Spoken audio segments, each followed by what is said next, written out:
Section 1. You'll hear two teachers discussing arrangements for a goodbye party for a colleague. First, you have some time to look at questions 1 to 4.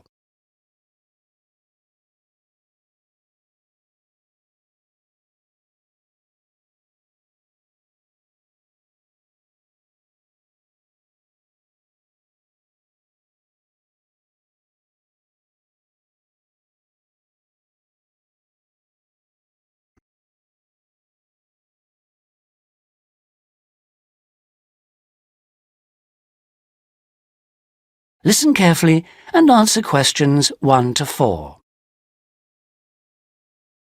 Hi, Tony. Thanks ever so much for coming. You know we've been asked to organise something for John's farewell. Yeah, sure. It's about time we started working out details. Exactly. We don't want to leave it so late that it's double the work. Right. Do you want me to take notes? Oh, that'd be great, thanks. Right. First thing is, when is the best time to hold it? Well, he leaves on the 24th of December. So what about the 22nd? Yeah, I think that's about right. We want it quite near the time, don't we? Sure. And what about a venue? In college? A hotel? I think a hotel will probably work out rather expensive. And I've been looking at the college dining room. That seems pretty reasonable. Fine. Yeah, why not? And then we ought to be thinking about invitations. Who mustn't we forget to invite? Well, obviously John and his wife. Oh, right. And the director. Uh-huh. The office staff. Yep. And all the teachers and all the students. Anyone else? Faculty heads? No, better draw the line. I don't think it's necessary. Yeah, you're right. I don't mind writing the invitations. When shall we get them out for? Enough time, but not too early.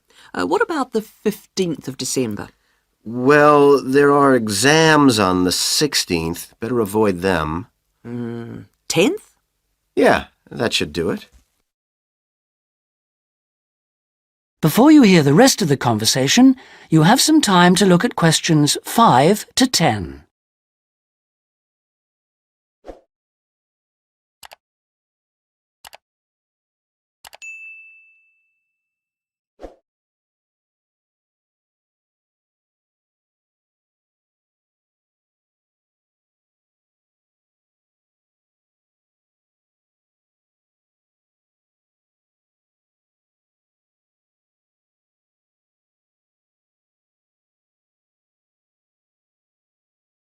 Now listen and answer questions 5 to 10. So, what does that leave? Oh, yes, a present. Would you mind doing that? No, not at all. We usually go round with an envelope during coffee break, don't we? Yeah, coffee break's always the best time, because people have got their money handy. Yeah, exactly. Do we suggest an amount, or does it seem a bit unfair? No, I think people welcome it. We suggested $6 last time. Is that okay? Yeah, plenty, I would have thought, which should leave us with about $90. Have you any ideas for presents? Well, I've been having a little think. I thought, he loves music. Yeah, and books. So I thought I'd check on prices for, perhaps CD players? Yeah, that's a good idea. And also I thought maybe, a set of dictionaries. I heard him say he needed a good one. The other thing he was saying last week was that his computer printer had broken. No, I'd be really frightened about getting the wrong type. Okay, yeah. The other thing is something for the home. Jill suggested a coffee maker. Oh, yeah. I'll certainly find out what they cost. Okay. Have you got all that down? Yes. Now, we need to think a little more about the money. I know we've got a set amount from the social fund. Right. What does that cover? It's meant to cover the cost of the room. Yeah. And a certain amount for food. And also drinks? Oh, yeah, certainly. But will it be enough? What we've done in the past is to ask guests to bring some snacks. Right. We don't ask them to bring more drinks because we figure that should come from the social fund. Okay. Anything else for the guests to bring? Well, some music, because there'll be a tape deck there in the room and we can have some dancing later on. Anything else? Well, it's just a thought, but a couple of years ago we had a really good party where we set up, some simple games. Yeah, great. Wasn't it based on photos from the students and teachers? That's right. So we should ask the guests to bring photos. Okay, I'll put it on the invitations. Now, the last thing is, who shall we ask to do the speech? Don't you think it might be nice to have one of the students? Well, then the student leader? Yeah, much better than the director giving speeches again. Okay, then I'll ask her. Lovely. So, is that all? It looks like it. Great. Oh, thanks ever so much. That is the end of section 1. You now have half a minute to check your answers.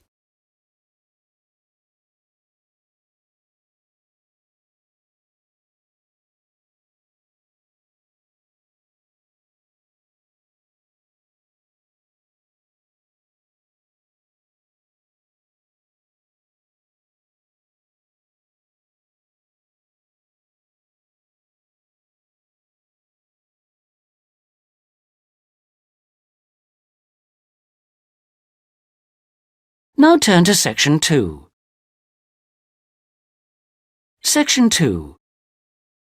You'll hear a pre-recorded message on the Travelite Travel Agency information line. First, you have some time to look at questions 11 to 15.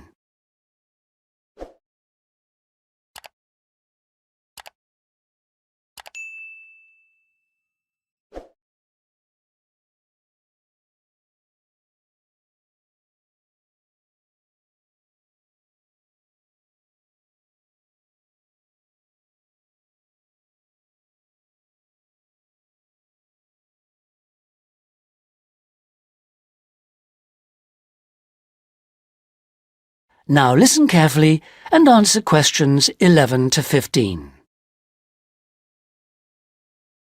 Thank you for calling the free Travelite Travel Agency information line. You will not be charged for this call. In order to deal with all calls effectively, we offer you a number of options. Please listen carefully and press your required number at the appropriate time or dial a new number. If you want to hear about special offers, please press 1. If you want to hear our latest price lists, please press 2. If you want to make a complaint, please press 3. If you want information about our new walking holidays, please press 4 now. Thank you for calling our Travelite Walking Holidays line. We have been offering a wide variety of walking holidays to suit all tastes for just 3 years, but already we have won 2 awards for excellence in this field. We offer guided walking tours to suit the discerning traveller in 12 different centres throughout the whole of Western Europe. We are planning to open our first centre outside this area in the coming year, so watch out for developments. But the pride of Travelite is the level of guidance and support we offer on our walks. All are planned in detail by our highly trained guides who all work in a variety of different Travelite locations, so we can guarantee standards. Each day we offer 3 separate walks catering for all skills and fitness levels. We also pride ourselves on our friendly service, particularly important for the increasing numbers of people who choose to holiday alone. Unlike almost all travel operators who happily charge large supplements for single rooms, we guarantee that no single client will pay more, even when only double rooms are available for them. And the day doesn't end with the return to base. After our dinner at communal tables designed to make all our guests feel part of a family atmosphere, Entertainment is laid on nearly every night with tour leaders on hand to organise lectures, games, quizzes and respond to any special request from guests. Before you hear the rest of the message, you have some time to look at questions 16 to 20.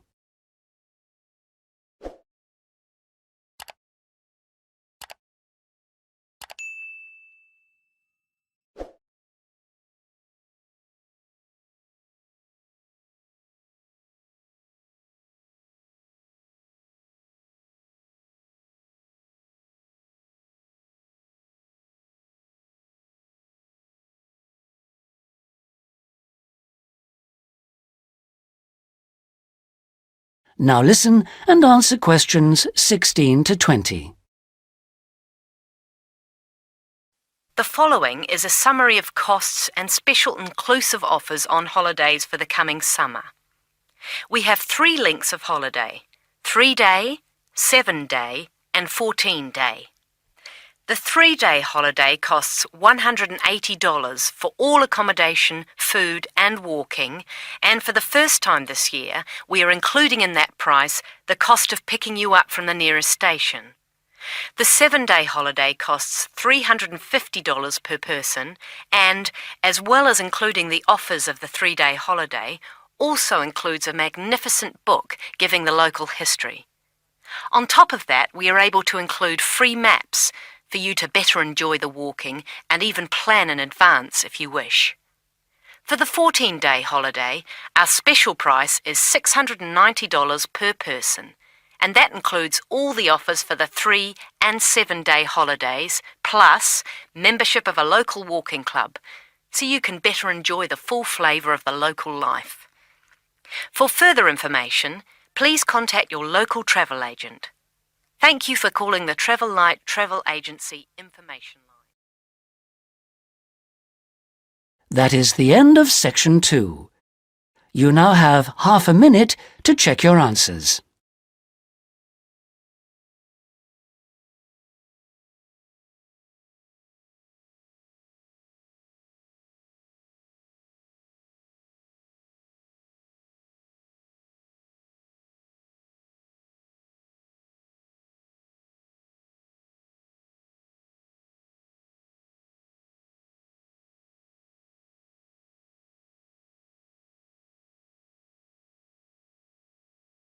Now turn to section 3. Section 3. You will hear a conversation between 2 students who are studying to be teachers, talking about science experiments. First, you have some time to look at questions 21 to 26.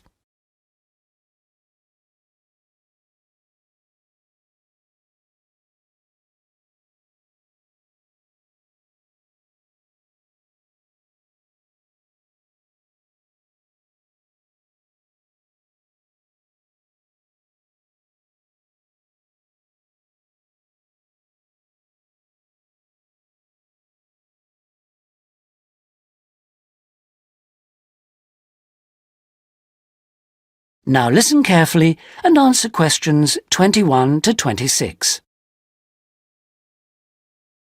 Hi, Sue. Hi, Mike. So what happened to you last week? Oh, I was sick with the flu. What's this I hear about a big assignment we've got to do? Oh, well, basically, we've got to find 2 science experiments to do with a group of 8-year-old children at the local primary school. And we've got to complete it by the end of the week. That sounds like hard work.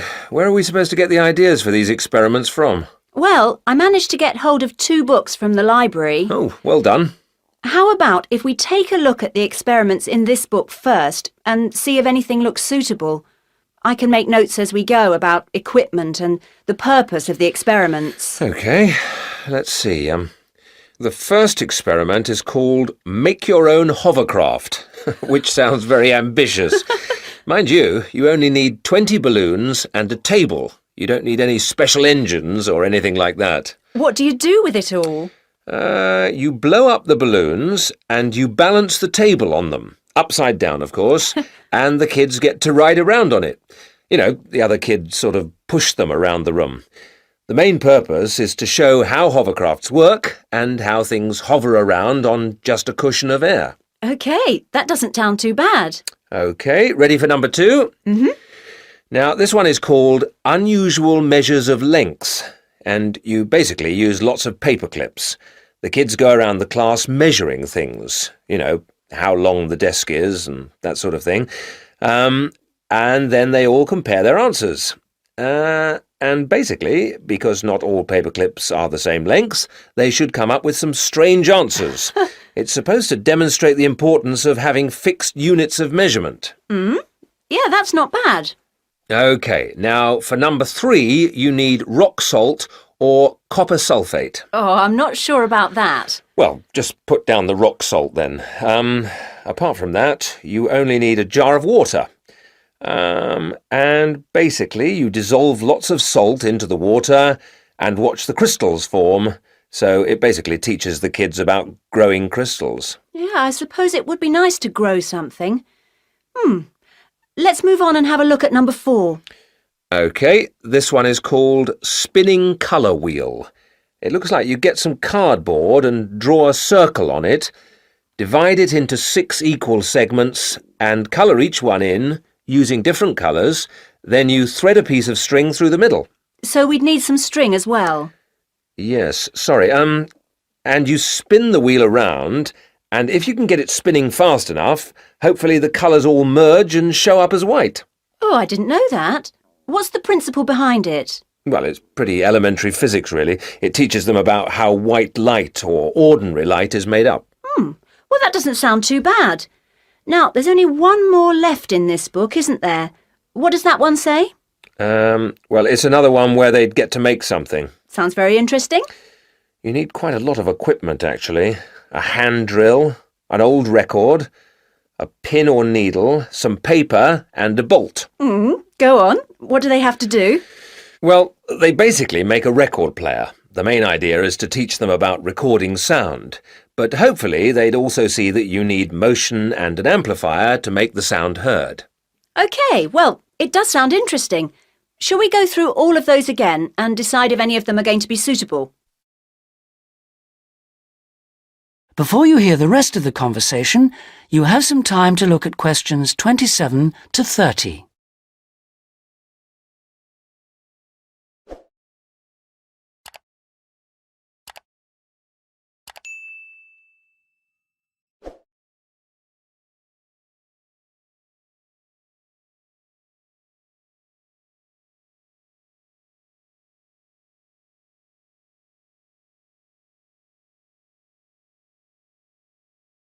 Now listen and answer questions 27 to 30. Right, number 1. I thought this one sounded nice. There'd be lots of activity, and it doesn't need too much in the way of equipment. Yes, that's true, but don't you think it's a bit risky to get a group of 8-year-olds pushing each other around a classroom like that? Well, someone could get hurt. No, I don't like the sound of that one at all. Maybe you're right. What about number 2, with the paper clips? It sounds tame enough. Yes, a bit too tame, if you ask me. I think it needs to be something a bit more active and interesting than that, don't you? Yes, I suppose you're right. We won't get a very good mark if the children don't actually enjoy the experiments. And I suppose we could turn them off science for good.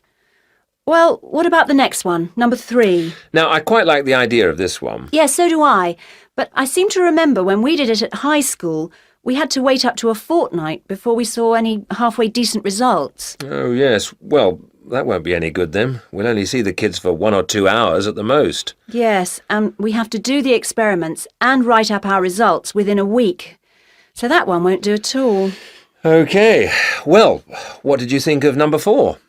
I like the idea of it, but do you think it will be a bit elementary for them? Well, they are only 8, you know. I know, but you know what I mean. Don't you think the activity itself is a bit babyish? Maybe you're right. They might have fun, but I mean, cutting out a circle and colouring it in.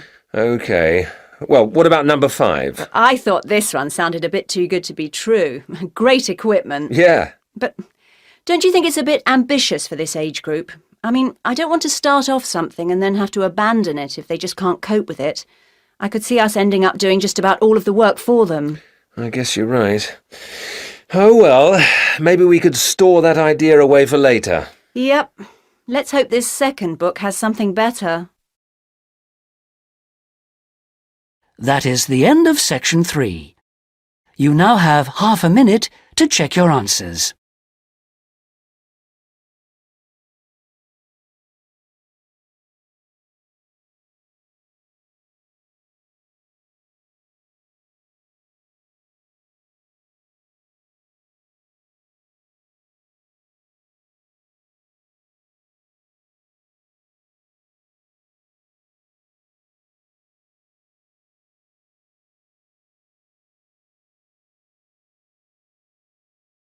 Now turn to section 4.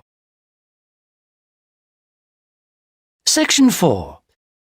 You'll hear a lecturer talking about the meshing of sharks in Australia. First, you have some time to look at questions 31 to 40.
Now listen carefully and answer questions 31 to 40.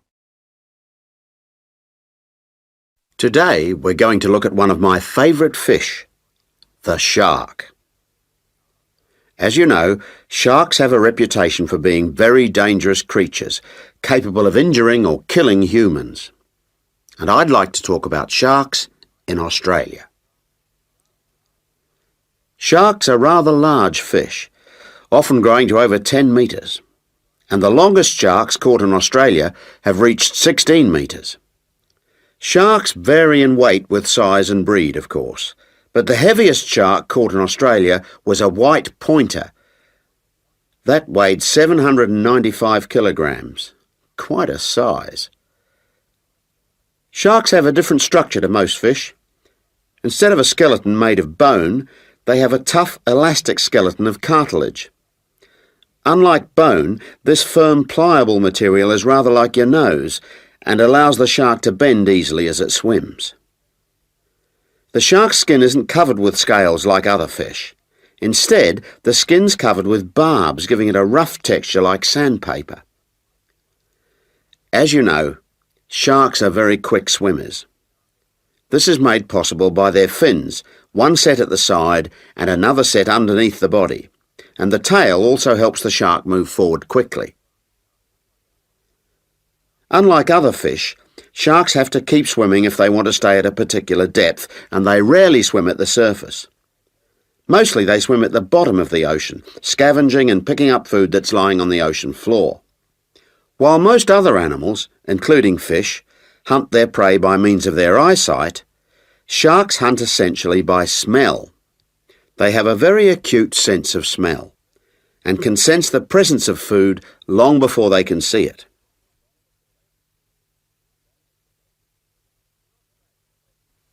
In Australia, where people spend a lot of time at the beach, the government has realised that it must prevent sharks from swimming near its beaches. As a result, they've introduced a beach netting program. Beach netting, or meshing, involves setting large nets parallel to the shore. This means that the nets on New South Wales beaches are set on one day and then lifted and taken out to sea on the next day. When shark netting first began in 1939, only the Sydney metropolitan beaches were meshed. These beaches were chosen because beaches near the city are usually the most crowded with swimmers.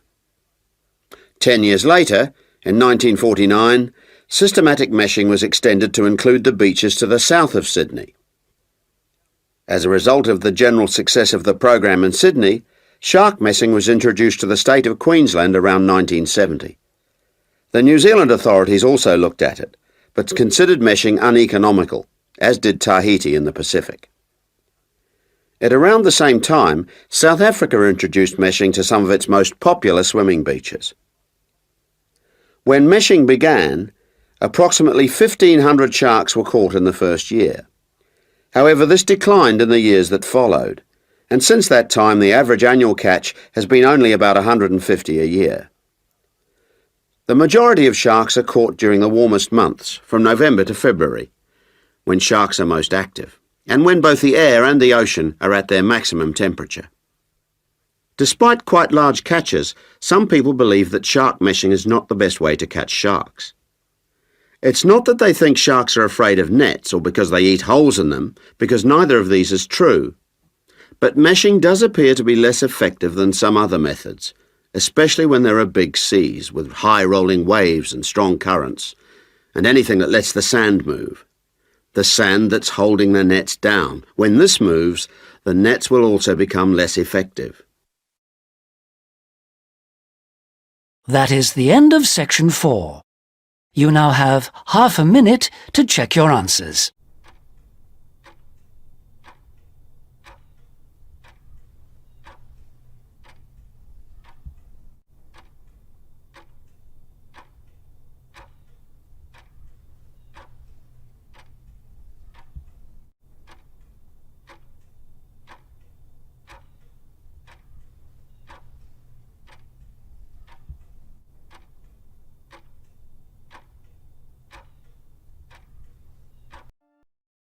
That is the end of the listening test. In the IELTS test, you would now have 10 minutes to transfer your answers to the listening answer sheet.